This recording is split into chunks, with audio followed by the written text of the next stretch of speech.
नमस्कार दोस्तों, ocean network में आपका स्वागत है। मैं हूं ओमकार चौधरी।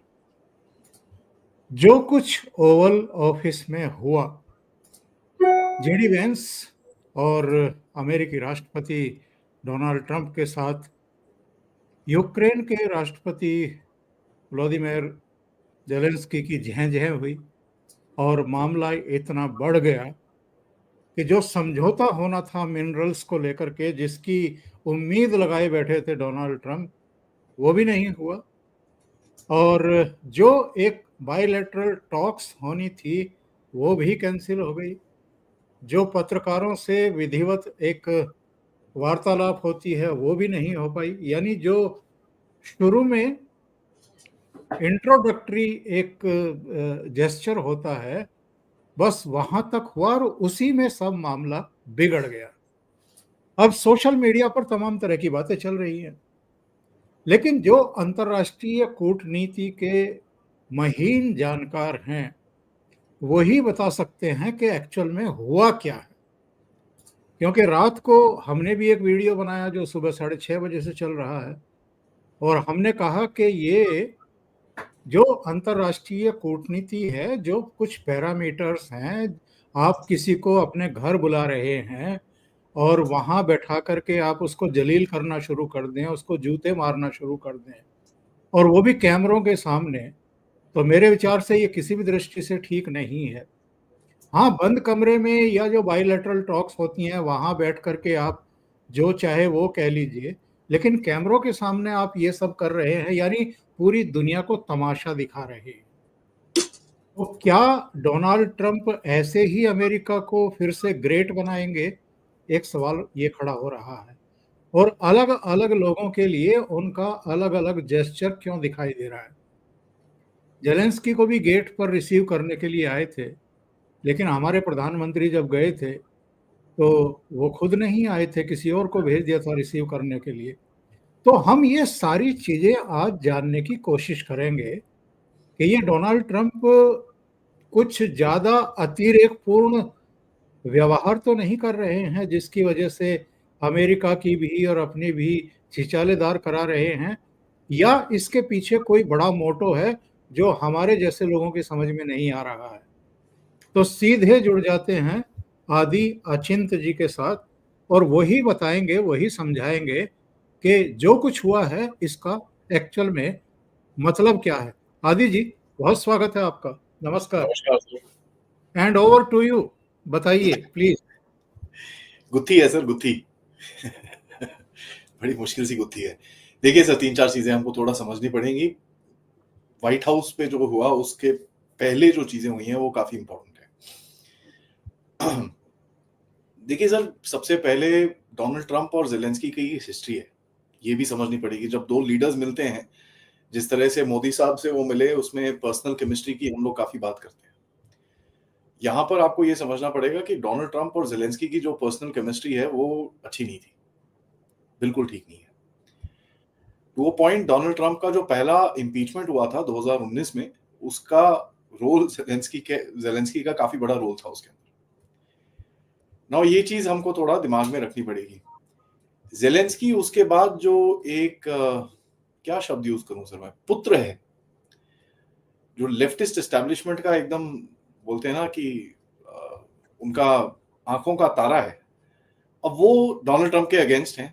और यूक्रेन का जितना भी नैरेटिव है उसके अगेंस्ट में डोनाल्ड ट्रंप ने अपने इलेक्शन में भी बोला था।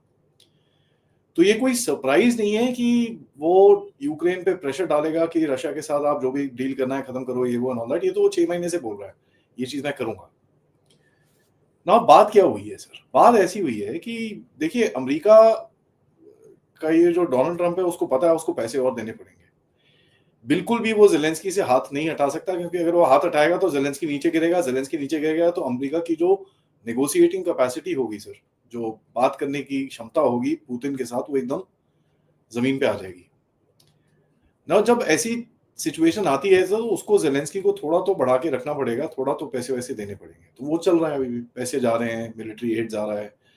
और ये जान के आपको हैरानी होगी कि पूरा जो यूक्रेन का देश है वो अमेरिका ही चलाता है। आई मीन, यहाँ तक कि प्रेसिडेंट, उसकी सैलरी जो है जेलेंस्की की, वो भी अमेरिका ही देता है। सर दूसरी और सबसे बड़ी चीज हमको ये समझनी है कि ये वॉर कहीं जा नहीं रही, ठीक है। इसके अंदर जीतने जातने का यूक्रेन और वेस्ट का कोई चांस नहीं है। उसके अंदर कोई जितना मर्जी आप दम लगा लो, ना वेस्ट के अंदर दम है, ना यूरोप के अंदर दम है, ना अमेरिका के अंदर दम है कि वो कुछ भी लगा के उसके बाद इनको जिता लें, ऐसा नहीं हो सकता। तो इसमें डील कुछ करना पड़ेगा। ट्रंप जब बोल रहा है कि भाई डील करते हैं, वो एक लॉजिकल बात बोल रहा है। बीच में बात आई सर मिनरल्स की। अब ये चीज हमको थोड़ी समझनी पड़ेगी, क्योंकि यूक्रेन का अगर आप मैप देखेंगे सर, अगर उसको दो भागों में बांटे, बीच में एक नदी जाती है, ठीक है। वो नदी का नाम है Dnieper river, DNIPER, D silent है उसका ना। वो रिवर जब बीच में से जाती है तो उसमें दो भाग बनते हैं, एक वेस्टर्न यूक्रेन और एक ईस्टर्न यूक्रेन। ईस्टर्न यूक्रेन शुरू से एक रशियन लेड रीजन रहा है। वेस्टर्न यूक्रेन शुरू से एक वेस्टर्न टाइप जगह रही है, और ये बहुत पुराना एक सेटअप रहा है। सोवियत यूनियन टूटने के बाद ये जो ईस्टर्न यूक्रेन था, ये एक्चुअली मैप बनाया था 1954 में सर। यूक्रेन नाम का कोई देश था नहीं। यूक्रेन एक पतली सी पट्टी होती थी। यूक्रेन का अगर आप पूरा नाम यूक्रेनियन लैंग्वेज में उसको ट्रांसलेट करेंगे, उसका मतलब होता है people who stay on the boundary, यूक्राइना, ठीक है जी। जो एकदम बाउंड्री लाइन पे रहते हैं, आपके LOC में जैसे जो गांव है, उनको ये यूक्राइना बोलते हैं। तो यूक्रेन जो है वो एक कंस्ट्रक्ट किया गया था 1954 में, क्योंकि यहाँ के लोगों ने काफी सेकेंड वर्ल्ड वॉर में लड़ाई करी थी। और बाय द वे यहाँ के लोग हिटलर के साथ भी लड़े थे, और यहाँ के लोग रशिया के साथ भी लड़े थे। तो ये दो तरह के लोग थे। तो जो वेस्टर्न यूक्रेन के लोग थे वो ज्यादा हिटलर के साथ लड़े थे, और जो ईस्टर्न यूक्रेन के लोग थे वो ज्यादा रशिया के साथ लड़े थे। तो वहां पर आपको काफी नटोरियस कैरेक्टर मिलेंगे जिनका नाम है स्टेफान बेंडारा। ये सारे वो जूस के साथ जो वहां पर हुआ था, वो जूस एंड जिप्सीज के साथ जो किया गया था यूक्रेन में, ये यूक्रेनियन लोग थे जिन्होंने किया था नाजीज के साथ। तो एक वो हिस्ट्री भी है।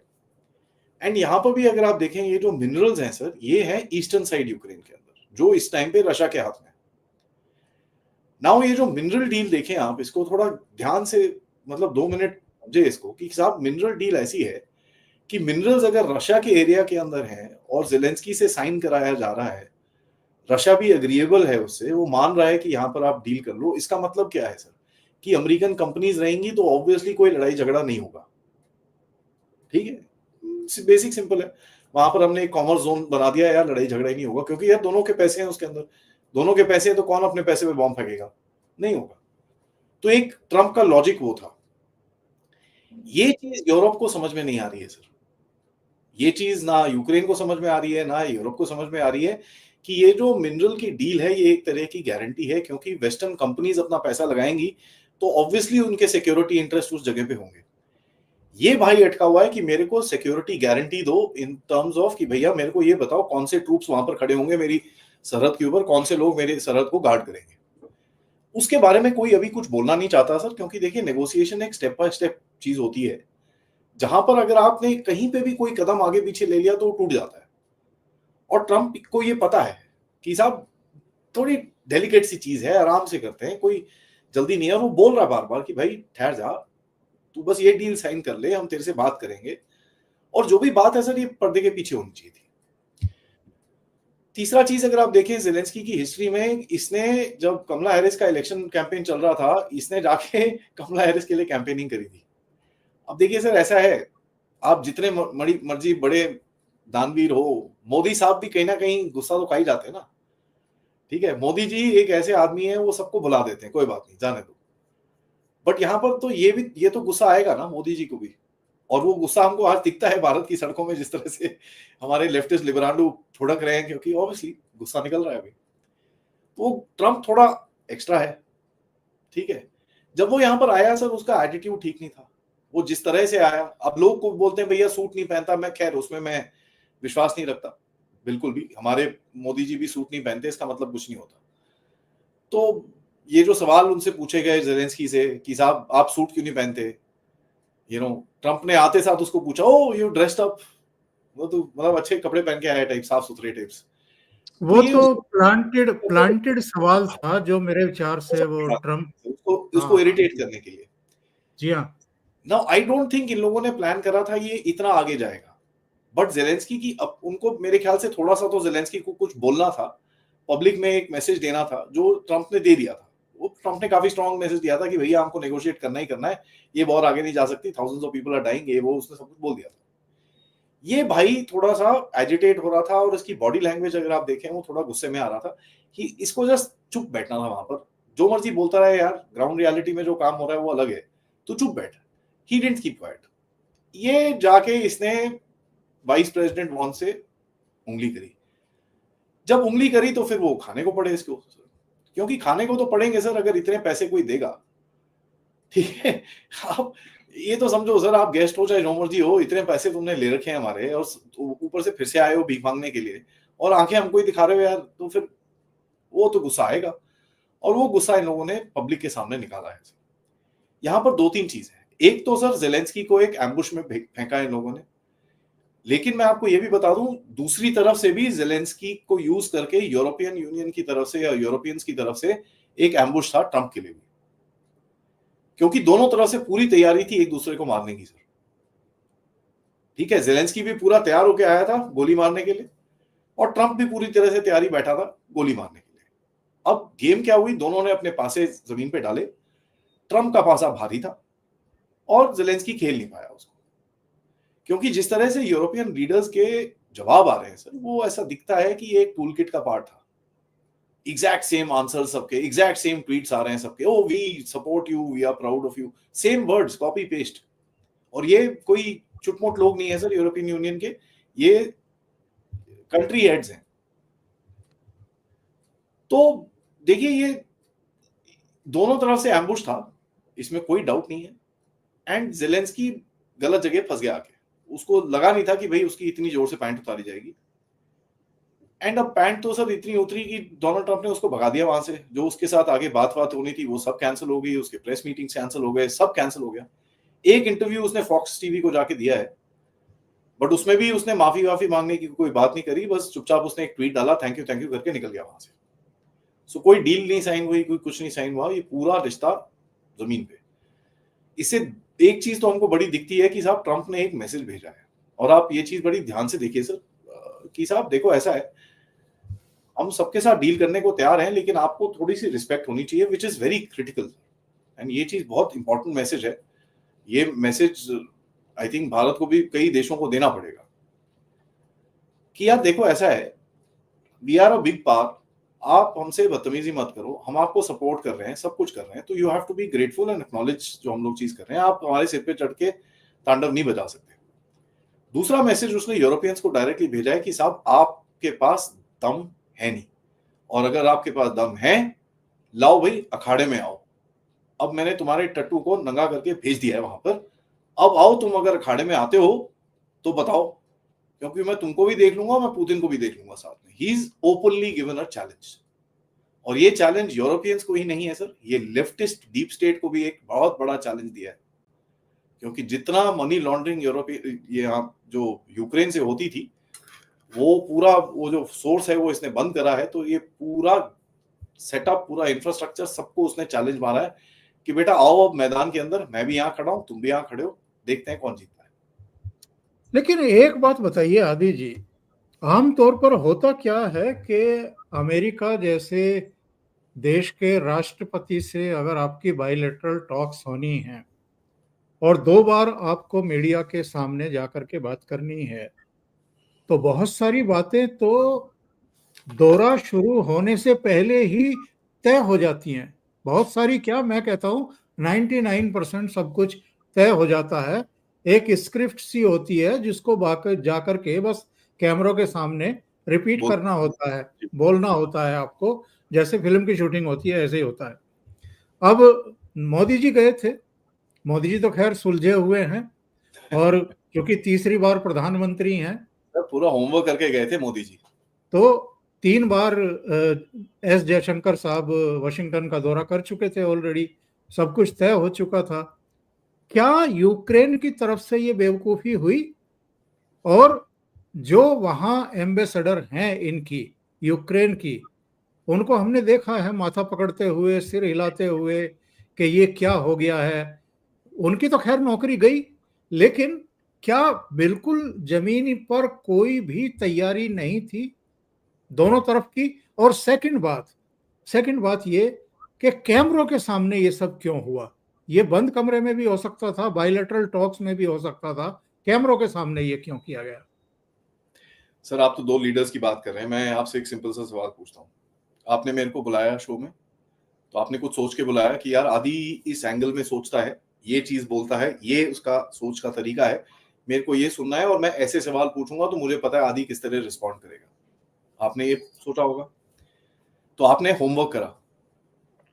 बेसिक सिंपल होमवर्क है ये, 2 मिनट लगते हैं होमवर्क करने में। बट अगर सर कोई होमवर्क भी नहीं करेगा, अपनी पूरी पढ़ाई शढ़ाई करके नहीं आएगा, बिना लिखत पढ़त करके आएगा और उसके बाद बकवास करेगा वहां बैठ के, तो फिर क्या होगा सर?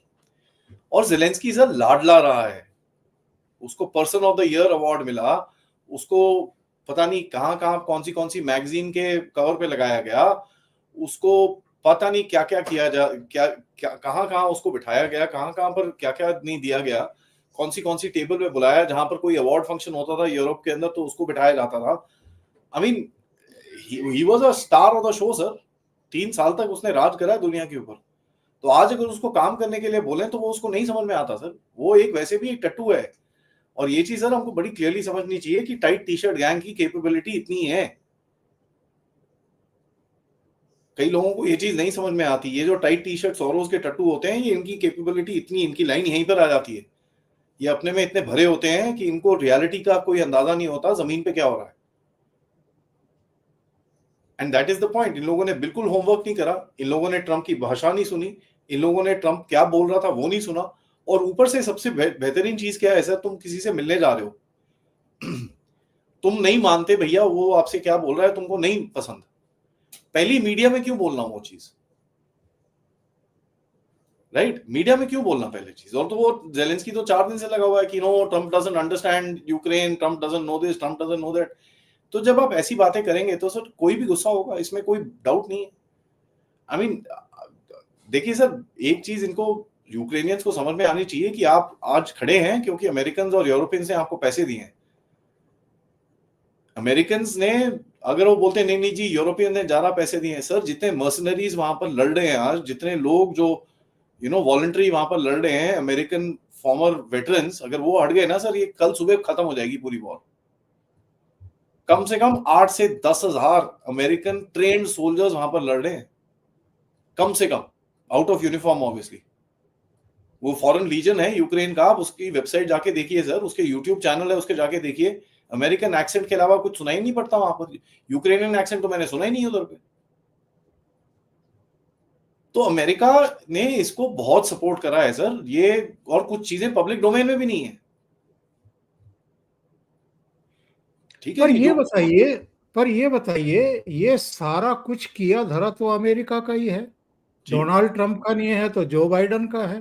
जी तो जो बाइडन ने कह दिया कि वो जो गुंडा खड़ा है रूस नाम का, तू जा उससे भिड़ जा, हम खड़े हैं ना तेरे पीछे। हम्म, और जैसे ही ये भिड़ा, और जैसे ही रूस ने इसको थप्पड़ मारने शुरू किए, तो ये अमेरिका भाग गया पीछे से कि हम तुझे गुल्ली डंडा भी दे देंगे, हम तुझे बम बंदूक भी दे देंगे, लेकिन भिड़ना तुझे ही है। तो अच्छा, अब वहां पर जो है वो सरकार चेंज हो गई। अब डोनाल्ड ट्रंप जो है वो तो मोदी जी के उपस्थिति में कह देता है कि जो बाइडन ने आपके साथ बहुत बुरा किया। तो वो हर जगह बाइडन ने जो उनके साथ सुलूक किया था, उनको फिक्स करने के लिए अदालत में खड़ा कर दिया, गिरफ्तार करवा दिया, उसकी भड़ास अब क्या दुनिया भर के देशों पर निकाल रहे हैं क्या इस तरीके से? आई मीन कनेक्शन निकाल सकते हैं सर आप, उसकी उसमें कोई बात नहीं है। बट देखिए ऐसा है सर, ये जो व्लादिमीर जेलेंस्की है, जब ये इसने 2019 का इलेक्शन लड़ा था, इसने लड़ा था एक मैंडेट पे कि भैया मैं रशिया के साथ लड़ाई नहीं, जो जो भी है वो बंद करूंगा, मैं बात करूंगा जाके पुतिन से और मैं बंद करूंगा लड़ाई। 2019 में जब आई थिंक मई जून में इसने ऑफिस पकड़ा था सर, और जुलाई में 30 दिन के अंदर से अमेरिका की सिविल सोसाइटीज, आपको समझ में आ रहा है ना सिविल सोसाइटी जब मैं बोलता हूँ, जैसे भारत में भी है ना सिविल सोसाइटी चिट्ठियां लिखती हैं, वो सिविल सोसाइटी क्या है, लेफ्टिस्ट पूरा, उससे उसको एक रेड लाइन मेमो दिया गया था सर अमेरिका की सिविल सोसाइटी ने एक सिटिंग प्रेसिडेंट ऑफ यूक्रेन को एक रेड लाइन मेमो दिया था। उसके अंदर 5-10 चीजें थी कि भाई अगर आप ये नहीं करोगे तो आपको ये चीज समझ में आनी चाहिए, आपको भी हम लेके आए हैं जो आंदोलन करा के, तो आपके अगेंस्ट में आंदोलन कराना हमारे लिए ज्यादा डिफिकल्ट नहीं होगा। और उस रेड लाइन मेमो में बड़ा क्लियरली लिखा था कि इसको रशिया के साथ पंगे लेने हैं, इसको रशियन लैंग्वेज बैन करनी है, इसको रशियन टीवी बैन करना है, इसको ये करना है, वो करना है, all that very clear it was written. तो इसके पास खुद के पास चॉइस नहीं था। और सर उसके बाद एक बारी पैसे आ जाते हैं, और आप देखिए उस टाइम पे अगर आप नोटिस करें 2019 में जो डीप स्टेट 11 राज्य का जो प्रकोप था दुनिया के अंदर, वो इतना जबरदस्त था सर, किसी को कोई आइडिया नहीं था कि क्या हो रहा है। जब 2021 में ये हमला शुरू हुआ, उसके बीच उस टाइम पे बीच में आप कोविड में बैठे थे, और याद करिए सर अगर आप और हम कोविड के बारे में कुछ लिखते थे ऑनलाइन तो हमारा फेसबुक पेज वहां पर बंद हो जाता। कंट्रोल जो था सर इतना जबरदस्त था कि आप अगर जेलेंस्की के बारे में कुछ गलत बोल देते तो आपका चैनल बंद हो जाता। ठीक है, तो वो दिन अलग थे सर, वो एक तो इसको भी कॉन्फिडेंस आया होगा कि यार ये तो पूरी दुनिया पे राज करते हैं, कोई टेंशन ही नहीं है, चलो पंगे लेते हैं। बट देखिए सर, पंगे लेने के लिए आपके पास एक जो बोलते हैं ना गर्त होनी चाहिए, गर्त नहीं है आपके अंदर। इनको सबको लगा, और ये एक बड़ा पाकिस्तानी मेंटालिटी है कि हम हमला कर देते हैं, दूसरा वाला कुछ नहीं करेगा। पाकिस्तानियों की भी क्या मेंटालिटी है, हमला कर देते हैं बाकी बाद में देखेंगे। ओ भाई लोगों, पहले हमला करके, अभी कारगिल में जाके तुमने घुसे हो, हम घुस जाते हैं कारगिल में, अच्छा फिर क्या करोगे, वो सोचा नहीं सर। तो इनका भी वही हालत है कि यार वॉर शुरू कर देते हैं, उसके बाद रशिया की इकोनॉमी बड़ी खराब है, हम सैंक्शन लगा देंगे, टूट जाएगा। उसने ये नहीं सोचा कि भाई रशिया के पास भी दिमाग है, वो कर सकता है चीजें अपने आप। उसने करा और ये फंस गए बीच में आके। तो आपकी कहना एक तरह से सही है सर कि अमेरिका ने यही करा, अब अमेरिका उसे हाथ जोड़ना छोड़ना चाहता है। हेनरी किसिंजर की एक सेइंग है सर कि अमेरिका का दुश्मन बनना तो भैया हानिकारक है, लेकिन अमेरिका का दोस्त बनना मौत के बराबर है। एंड ये चीज समझ में आनी चाहिए सर लोगों को। ये जो अमेरिका के पल्लू में घुस के सोचते हैं दुनिया में कुछ भी कर लेंगे, लोगों को समझ में आनी चाहिए। और यही चीज मैं, ये जो मोहम्मद यूनिस है बांग्लादेश में, इसको भी यही चीज कितनी बारी मैंने अपने शो में बोला है कि भाई तुमको पता नहीं है तू किस किस गेम में खेल रहा है, यू हैव नो आइडिया। ये वो लोग हैं सर, तुमको ऐसे उठा के फेंकेंगे जैसे दूध में से मक्खी। एंड मैं एक चीज आपको बड़ी क्लियरली बता दूं, जेलेंस्की को जो दूसरा जो लेफ्टिस्ट डीप स्टेट है उसके बारे में बहुत जानकारी होगी, तो मैं सरप्राइज नहीं होऊंगा कि जेलेंस्की गायब हो जाए सडनली सीन से सर। एंड आप समझ रहे हैं ना मैं क्या बोल रहा हूँ, गायब हो जाए। 2 दिन हेडलाइन बनेगी, तीसरे दिन खत्म, पता कोई पूछेगा भी नहीं जेलेंस्की था कौन। ये देखिए सर, ये बहुत डेंजरस गेम है, लोग घुस चुके हैं। और जेलेंस्की बच्चा है, इमेच्योर बंदा है, उसको बिल्कुल भी आइडिया नहीं था ये करने क्या जा रहा है। और मेरे हिसाब से ट्रंप ने उसको एक अच्छी डील दी थी। कोई पैसे खर्चे करने नहीं चाह रहा यूक्रेन के अंदर, कोई लड़ना नहीं चाह रहा यूक्रेन के बारे में, तो खत्म करो ना उसको। कहता है जी मेरे को मेरे एरिया वापस करो, वो कभी आएंगे नहीं सर। आपको क्या लगता है 3 साल लड़ने के बाद, इतने सोल्जर्स खपने के बाद, इतना पूरा कचरा होने के बाद रशिया वो जगह छोड़ देगा? तो देखिए मैं ये चीज, अब ये तो ऐसे ही है ना सर कि हम चाइना के साथ अभी शुरू हो जाए, भाई एक्साइटेशन वापस करो हमारा, नहीं होगा ना यार, बिकॉज चाइना ने आपके साथ कैप्चर किया था, वो उसने पूरा ही took over that land from you fair and square. आप मानते रहिए कि भाई एक्साइटेशन आपको चाहिए वापस, हाँ जी चाहिए, बिल्कुल चाहिए, मैं भी बोलता हूं मेरे को चाहिए, बट देगा क्या वो? रियलिटी क्या है सर सिचुएशन की और ग्राउंड पे जो चीजें होती है वो 2 अलग चीजें होती है। और ये देखिए ये हमको जो चीज चाहिए वो उसके हिसाब से, रियलिटी पिक्चर के हिसाब से करना चाहिए। ये कौन सी दुनिया में रह रहे हैं इसके बारे में कोई आइडिया नहीं है। आखिर मैं एक चीज मैं और बोलूंगा सर, ये जो यूरोप है इस टाइम पे, ये अगेन फिर से जेलेंस्की को यूज कर रहा है अपने पर्पस के लिए, और अपने पर्पस में मतलब डोनाल्ड ट्रंप के साथ लड़ने के लिए। यूरोप को पता है जेलेंस्की के दिन बड़े कम हैं, तो कोई यूरोप में से आके ट्रंप के साथ लड़ना नहीं चाहता, तो इस पप्पू को भेज दिया, तू जा लड़ ले आ बेटा। तो इससे हुआ क्या, जेलेंस्की बन गया बुरा आदमी। यूरोप वाले अभी भी बल्ले बल्ले हैं, अगर ट्रंप से फोन पे बात करनी हो तो फटाफट फोन उठा के बात कर लेंगे। तो अपनी तो उन्होंने चमड़ी बचा ली, पता चल गया उनको ट्रंप कितना दूर जाएगा, और इसको छोड़ दिया बीच में पानी के अंदर। तो ये तो सर इसका फिर से वो बोलते हैं एक टर्म है सर, यूजफुल इडियट। ये वही है, इसको यूज किया जा रहा है, इसको अभी भी समझ में नहीं आ रहा। एम्बेसडर की बात करें सर, वो सिर पकड़ के बैठी हुई वहां पर। तो ऑब्वियसली सर कुछ कॉन्वर्सेशंस हुई होंगी जहां पर जेलेंस्की ने इनको कुछ अश्योरेंसेस दी होंगी कि साहब मैं आ रहा हूं, डील साइन करने आ रहा हूं, बट ये डील साइन करने नहीं आया था, ये कुछ और करने आया था। और यहां पर आपको ये चीज बॉडी लैंग्वेज से दिखती है secretary of state Marco Rubio से। उनकी बॉडी लैंग्वेज, वो इधर उधर देख रहा है, यार ये क्या हो रहा है, ये तो हमने जो बात करी है ये क्या है। बिकॉज सेक्रेटरी ऑफ स्टेट और फॉरेन मिनिस्टर्स ये चीजें पूरा डिसाइड करके रहते हैं कि भाई जब वो बैठे लीडर्स क्या क्या डिस्कशन होगी क्या नहीं होगा। तो वो बड़ा शॉक में था, कह रहा है यार ये हो क्या रहा है यहाँ पर। एंड पूरा time that guy could not open his mouth and speak because obviously he was in shock, उसको समझ ही नहीं आया हुआ क्या। तो सर इन लोगों ने डोनाल्ड ट्रंप को खेलने की कोशिश करी, ये लोग भी रेडी थे अपने एम्युनिशन के साथ। अब ढोल की बजा दी उसकी सर बेचारे की। अब देखिए ऐसी एम्बैरेसिंग सिचुएशन हो चुकी है, America is the biggest supplier. अब उसके सप्लायर के प्रेसिडेंट के साथ आप बात नहीं कर सकते तो लड़ाई क्या लड़ोगे सर। एक बात और समझाइए कि ये जेडी वेंस जब से मीटिंग्स में बैठना शुरू हुए हैं, फ्रांस के राष्ट्रपति हों या ब्रिटेन के प्रधानमंत्री हों, उनके साथ भी बजते बजते बची है। दोनों के साथ भी ये जेडी वेंस क्या करवा के छोड़ेंगे, थोड़ा ये समझाइए। एक चीज याद करिए सर, डोनाल्ड ट्रंप एक ही टर्म में बैठा है अभी 4 साल, उसके आगे कौन आएगा, अगला कौन है। अगर जेडी वांस को अपनी इमेज चमकानी है तो उसको भी तो ये काम करना है सर।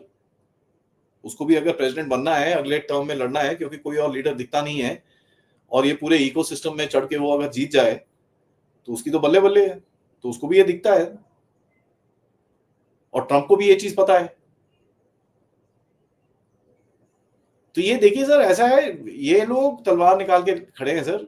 और मैं आपको एक चीज बता दूं, अगर ट्रंप तलवार निकाल के ना खड़ा हो, ट्रंप के ऊपर तलवार चलेगी। इसको सर ये ऐसे चक्रव्यूह में है इस टाइम पे ट्रंप, अभिमन्यु का जो चक्रव्यूह था ना सर, ये एक ऐसे चक्रव्यूह में गुजरा है सर जहां पर इसको रोज हमला करना पड़ेगा। एक दिन इसने हमला नहीं करा, दूसरी तरफ से हमला आएगा और इसको बहुत बुरी तरह ठोकेंगे वो लोग फिर। तो वो जो पोजीशन ऑफ एडवांटेज होती है ना सर, ट्रंप कभी भी उस पोजीशन को नहीं छोड़ेगा। तो वो एक स्टेप हमेशा आगे रहेगा, वो मीडिया में एक हमेशा एक आगे रहेगा। तो उसके स्टेटमेंट्स इतने जबरदस्त फालतू टाइप होंगे कि लोग घबरा जाएंगे कि यार ये बोला क्या भाई। और उस पर डिबेट्स होंगी। तो ये सर सबको एक रिएक्टिव मोड में रखेगा रादर देन दिस थिंग। और ये आप देखिए, इसने रात को ट्वीट कर दिया भाई ज़ेलेंस्की इज अ डिक्टेटर। अगले दिन किसी मीडिया वाले ने पूछ लिया do you think Zelensky is a dictator, कहता मैंने कहा बोला वो, मैं तो बोला ही नहीं। और हंस रहा ऊपर से। तो उसको पता है वो वाली ने न्यूज बनाया, अब ये वाला भी न्यूज बनाएगा कि यार Trump refuses to acknowledge Zelensky is a dictator. तो ये देखिए सर, ये मीडिया गेम खेल रहा है, right. It's a hardcore media game and ये sir he is a champion, sales वाला बंदा है। इसने पूरे महीने पूरे अपनी उम्र ये सब करा है। जैसे मोदी साहब का स्ट्रेंथ क्या है सर, मैं कंपेयर करता हूं, मोदी साहब की भी जो पर्सनल कांटेक्ट है लोगों के साथ, I don't think Trump has that. Trump के पास वो कांटेक्ट नहीं है। मोदी साहब के पास क्या एडवांटेज है सर, मोदी साहब एक एक डिटेल पता होती है मोदी जी को, ट्रंप को नहीं पता होती। ट्रंप थोड़ा वो 2014 के बारे में रेफर कर रहा था, ट्रंप कहता है 2014 की 15। अरे भाई यूक्रेन 2014 में शुरू हुआ था। So that was pretty embarrassing. Modi ji will never get caught in stuff like this. तो ये एक हर एक लीडर का ये बड़ा वो नजरिया होता है। मोदी साहब का क्या है sir, he is been ground leader. तो उसको चाय वाले का पता है, ऑटो वाले का पता है, इसका पता है, उसका पता है, इसका पता है, he knows everything. Trump different खिलाड़ी है। ट्रंप को डील करनी आती है क्योंकि पूरी उम्र उसने डील करी है। तो वो बोलता है यार मेरे को तो डील करनी आती है भाई, दो बंदे बैठो, तू बता क्या चाहिए, मैं बताता हूं क्या चाहिए, बीच में आके बैठते हैं और बोलते हैं भैया कहां बैठ सकते हैं। And that's what he is doing. और डील के अंदर सबसे बड़ी चीज होती है सर शांति।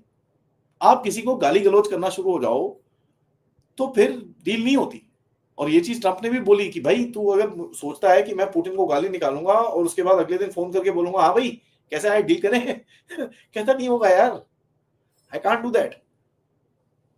तो आप बोलते रहो टेररिस्ट है ये है सर, सिचुएशनल अवेयरनेस ये जो बड़े-बड़े लीडर्स हैं, जिस तरह से मोदी साहब को वहां पर ट्रीट किया गया, दैट मीन्स मोदी साहब went with complete bloody homework कि ट्रम्प ऐसा होगा तो मैं ये बोलूंगा, ट्रम्प ऐसा होगा तो मैं ये बोलूंगा। He planned war game the entire thing. ये तो पहुंच गया सर वहां पर अपना गंदी सी पैंट पहन के कि देखता हूं मैं कौन है ट्रम्प, मैं जरा सीधा करता हूं, मैं व्लादिमीर पुतिन को 3 साल से लटका हुआ, तू कौन सी खेत की मूली है, मैं बोलूंगा पूरा मीडिया सुनेगा और तू भी सुनेगा मेरी बात। और ये सुनाने आया था। अब वो सुनाने के चक्कर में इसकी ऐसी, I mean, it's the most embarrassing thing, diplomatic incident I've seen ever in my life. ऐसा इंसिडेंट कभी भी नहीं हुआ जब कैमरा के ऊपर दो लीडर्स इतनी बुरी तरह लड़े हों।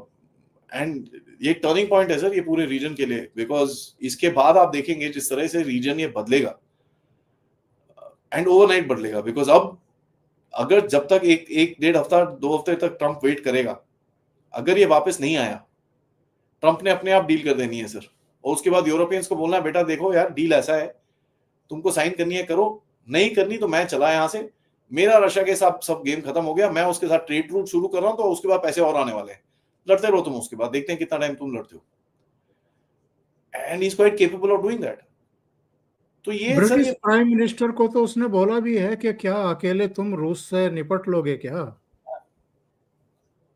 सर यूरोप पूरा पूरा नहीं लड़ सकता इस टाइम पे। एंड देखिए सर मैं यूक्रेन की कैपेबिलिटी में कहीं पे नहीं बोल रहा, यूक्रेन एक ऐसा देश है सर जिसके पास ट्रेंड मिलिट्री नहीं थी, कुछ भी नहीं था उसके पास। जब रशियंस ने आया था इनके पास थी थोड़ी बहुत जो चीजें थी, अमेरिकन ने जो दे रखी थी, बट सर 3 साल हो गए हैं इसके सोल्जर्स लड़े जा रहे हैं। यू नो एक वो तो हमको एक्नॉलेज करना चाहिए कि यार देशभक्ति के लिए वो लड़ रहे हैं, मर रहे हैं। कई लोग छोड़ के भाग जाते हैं, कई लोग ये हो रहा है वो हो रहा है, but there are still people willing to fight for their country. अब ये बताइए, जॉर्ज सोरोस हो, वो तो खैर पिद्दी ना पिद्दी का शोरबा, हिंडनबर्ग और वो डीप स्टेट, और अब जेलेंस्की, बाइडन के जितने पाले हुए थे उनसे अगर एक एक करके अब ट्रंप ने निपटना शुरू किया है, उनके साथ एक अलग तरह का बेल्ट ट्रीटमेंट शुरू किया है, तो ये हमारे पड़ोसी भी लपेटे में आएंगे क्या देर सवेर? देखिए हमारे पड़ोसी हमारे लपेटे में आएंगे, वो ट्रम्प बॉदर नहीं करेगा उसके लिए। क्योंकि अगर हमारे पड़ोसी देशों में कुछ होता है वो मोदी साहब को फोन करेगा, बोलेगा भाई साहब हेलो क्या हो रहा है आपके देश के आसपास, ये तो आपके सिर पे और रिस्पॉन्सिबिलिटी है इस टाइम पे। And let me say that very clearly. दूसरा सर देखिए ऐसा है दुनिया का जो नजरिया है, दुनिया जिस तरह से आगे चल रही है, ये पूरा जो गवर्नेंस स्ट्रक्चर है दुनिया का ये चेंज होगा सर, और ये होना पड़ेगा। नया जो वर्ल्ड ऑर्डर आएगा उसके अंदर जो एक सिंगल पोलर 2 पोलर जो भी था वर्ल्ड ऑर्डर वो नहीं चलने वाला। रशिया नहीं मानेगा, चाइना नहीं मानेगा, हम नहीं मान रहे हैं, तो ये नहीं होगा। और ट्रम्प का एक्चुअल टारगेट चाइना है सर, ठीक है। वो बोलता है यार ये फालतू का वॉर है, इसमें ना साला मुझे कुछ मिल रहा है ना कुछ, और ऊपर से रशिया चाइना की गोदी में जाके बैठा हुआ है, अब मैं क्या लड़ूंगा चाइना के साथ जाके, राइट। उसका अगर मेन टारगेट है, उसने चाइना पे ऑलरेडी लात मारनी शुरू कर दी है सर। आप क्या जानते हैं चाइना मेक का अगर एक भी शिप रशिया अमेरिका में पोर्ट कॉल करने के लिए जाता है उसको $1 मिलियन देने पड़ते हैं एडिशनल, $1 मिलियन पर पोर्ट कॉल। तो उसने सैंक्शंस बड़े जोर से मारने शुरू करे चाइना पे, और वो जानता है कि ये वॉर मैं खत्म करूंगा, मैं रशिया को बोलूंगा बेटा साइड पे आ जा, मैं चाइना के अगेंस्ट में जा रहा हूं, मत घुसियो बीच में, मैंने देख तेरे साथ ये यूक्रेन का पूरा सॉर्ट आउट करा, तेरे साथ साइड करा, तेरे साथ मैंने हेल्प करी, तेरे को सब कुछ दिया, अब तू साइड में हो जा। और दूसरी चीज जरा ईरान से बात कर, ये बदतमीजियां ये जो न्यूक्लियर वेपन करता रहता है ये जरा बंद करो। तो ये तो आपके साथ भी बात हुई होगी, और ये ईरान रशिया के साथ भी कि भैया आप दोनों करो, इसके साथ बात करो, मुझे नहीं पता, ये बदतमीजियां नहीं चाहिए मेरे को। और विच इज ट्रू, बिकॉज अगर ईरान ये जो अपना गेम सीधा करे तो पूरा मिडिल ईस्ट ठंडा हो जाएगा। एंड ये सब कर कुरा के ईरान क्यों इंपॉर्टेंट है सर, क्योंकि ईरान से जाता है सारा तेल चाइना का, तो ईरान को साइड पे करेगा, पाकिस्तान को साइड पे करेगा। जैसे आप बोल रहे हैं हमारा जो साथ वाला है, हमारा साथ वाले का सर टाइम बहुत खराब चल रहा है, वो बलोचिस्तान कभी भी टूट जाएगा, ये मैं बड़ा क्लियरली बता रहा हूँ आपको। It's in a very bad scenario. मैंने तो इसके ऊपर मैप शैप भी बनाया हुआ है, मेरा अगर आप मेरा इशारा दूसरे पड़ोसी की तरफ भी था, मोहम्मद यूनुस की बांग्लादेश का तरफ। देखिए ऐसा है, बांग्लादेश को छेड़ना ना मधुमक्खी का छत्ता है सर बांग्लादेश। एंड ये चीज आई थिंक मोदी जी को भी पता है और ट्रम्प को भी पता है। मोदी जी ने समझाया होगा कि इसको रहने दो, it has to go through what is going through. अगर हम अभी इसको कुछ करेंगे तो और मारधाड़ होगी उधर पे। सर इस टाइम पे बांग्लादेश में जो मारधाड़ है वो हिंदू मुस्लिम की नहीं है सर, और ये मैं बड़ा क्लियरली बोल रहा हूँ। वो मुस्लिम हिंदू देख के नहीं मार रहे, वो हिंदू क्रिश्चियन बुद्धिस्ट देख के नहीं मार रहे सर, वो सड़क पे जो मिलता है उसको मार रहे हैं। जो लड़कियों का वहां पर रेप हो रहा है सर, वो हिंदू देख के लड़कियों का रेप नहीं कर रहे। एंड ये बड़ी क्लियर, पागल कुत्ते की तरह व्यवहार कर रहे हैं। वो इट हैज बिकम मास। और सर इस टाइम पे अगर आप बांग्लादेश में कुछ भी करोगे ये चीज एक्सप्लोड करेगी। दिस एक साइकिल होता है सर, ये साइकिल जब तक कंप्लीट नहीं होगा आप कुछ नहीं कर सकते इसके अंदर। आप जाके अंदर मिलिट्री रूल लगा के थोपड़े तोड़ दो लोगों के 25-30 कर सकते हो, उसको ठंडा कर लोगे, लेकिन सर वो मूवमेंट जो है ना वो अंडरग्राउंड हो जाएगी। जब तक ये जो मूवमेंट है और जो भी ये रेडिकलाइजेशन है, जब तक ये अपने लेवल पे नहीं पहुंचेगी और जब तक अपने आप नहीं सीखेगी तब तक कुछ नहीं होगा इसका। तो मेरे हिसाब से सर बांग्लादेश को जो छेड़ने का टाइम था वो निकल गया है। अब छेड़ेंगे तो आपको और कटेगा वो। जस्ट लेट हिम बी, ठीक है, उसको कंटेन करिए, पाकिस्तान 2.0 बनाइए, इग्नोर करिए, डिप्लोमेटिकली आइसोलेट करिए, उसको चाहिए तो FATF ग्रे लिस्ट में डालिए, उसके पैसे बंद कराइए, स्क्वीज हिम, ताकि उसको अकल आए कि इस जगह में बाप कौन है। जैसे मुइज़ू को अकल आई। मुइज़ू का भी बाय द वे उसका जो जो वाइफ का ब्रदर है सर मुइज़ू का, वो आईसिस का हेड है मालदीव्स के अंदर। तो अगर ऐसे बंदे को भी आप ठंडा करा सकते हो, ठीक है, तो आपको यही गेम खेलना पड़ेगा सर। ये बांग्लादेश जो है ये आपका एक लॉन्ग टर्म गेम है। एंड कई लोग ये मानेंगे नहीं, कई लोग बड़े गुस्सा होंगे जब मैं ये चीज बोलूंगा सर, ये आज नहीं तो कल ये होना था। शेख हसीना सारी उम्र तो नहीं रहती ना सर। शेख हसीना जब जाती तो ये जो जितने छुपे हुए कीड़े हैं ये बाहर निकलते, और ये बाहर निकलते तो जो आज हो रहा है वो 2 साल के बाद होता, 5 साल के बाद होता, 10 साल के बाद होता। This would have as it is happened. So हालांकि ये अगेन एक बड़ा एक विषय हो जाएगा, लेकिन एक संक्षेप में टिप्पणी जरूर चाहूंगा। बांग्लादेश का क्या होने वाला है और यूक्रेन का क्या होने वाला है? टूटेंगे सर, दोनों टूटेंगे।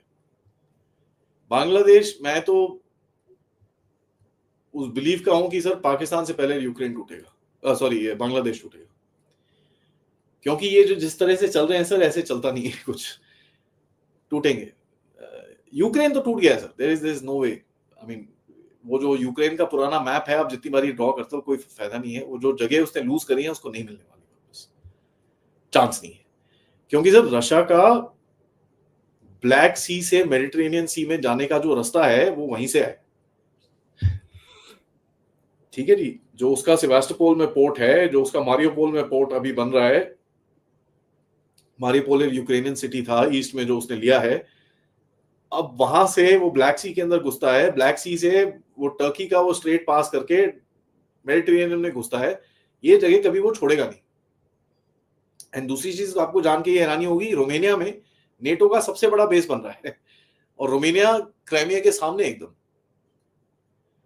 तो सर ये वॉर रुकेगी, बट ये टेंशन खत्म नहीं होगी यहां पर। क्योंकि देखिए ऐसा है, ट्रम्प साहब एक जगह पे गलती कर रहे हैं, और यहां पर मैं बड़ा क्लियरली बोलूं, इन्होंने यूक्रेन का जो डायनामिक है वो नहीं समझा है। वहां पर सर बड़े right wing extremist neo Nazis हैं। एंड जेलेंस्की का जो कल आपने बिहेवियर देखा सर, वो उसका नतीजा है। क्योंकि उसको पता है अगर वो किसी भी चीज में मान गया उसको घर में मार देंगे। सर ये नियो नाजीज इतने खराब हैं आज भी।